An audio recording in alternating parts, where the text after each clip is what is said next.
акча каралып атат. Бирок мына бүгүн баарыбыз ишенип отурабыз бир туугандар. Алмамбет байкебиз чындыкты айтып чыркыраганын кээде жактырчу эмес элем мен, жеке инсандык катары. Элдин баары эле унчукпай отурат. Эмнеге ол кыйкып атат деп. Мен ошо Алмамбет байке менен чогуу кичинемден чогуу өстүм. Мен кумурскан тебелеп кетсем, мен урушчу эле албак жашап атат, аны эмне тебелеп алдым деп.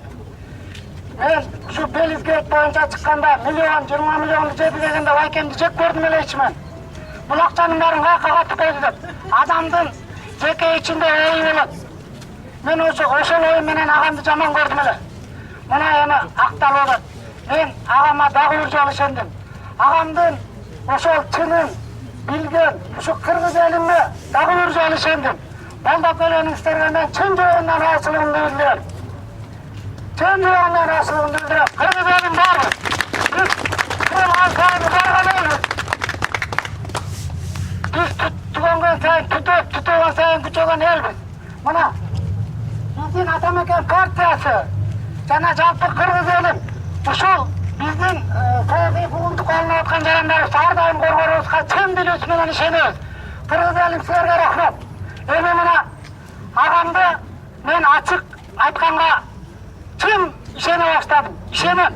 Мурда жеке оюмдан кайттым. Агам таза экен. Эми колдойм мен. Бир тууган катары колдойм. 4 саат болду. 4 сааттан бери аялым эмнеге машинаны сатат? Анын укугу жок, бул конституциялык. Эмнеге киши өлтүргөндөр, эмне үчүн мына агам айткан, ачык айткан. Ширшоттун жерин жегендер. Алар эмне үчүн мынчалык 4 саат сурак берет кыргыз элинин алдында? Жана жер бетинде башка жактан алып келдик беле. Мына мен дагы айтам. Эмне үчүн эме болот? Эмне үчүн эл дегендер мына да Абдул Сейилбаев эмне болот? Коюлмаз беле, жакайт беле. Эмне үчүн эми бизди кайра сабайт, ачык айткандарды? Менин агам, менин ата тегим мугалим болуп элдерди тербиелеп берген адамдар. Бизди ар дайым ак чүргүлө, элдин эмгегин жөөгүлө деп тарбиялаган. Силердей болуп семирип, силердей болуп отуруп, кайра жеп, кайра бийликти алмаштырып келип, кайра элдин рызкын жегиле деп тарбиялаган эмес. Менин агам ак,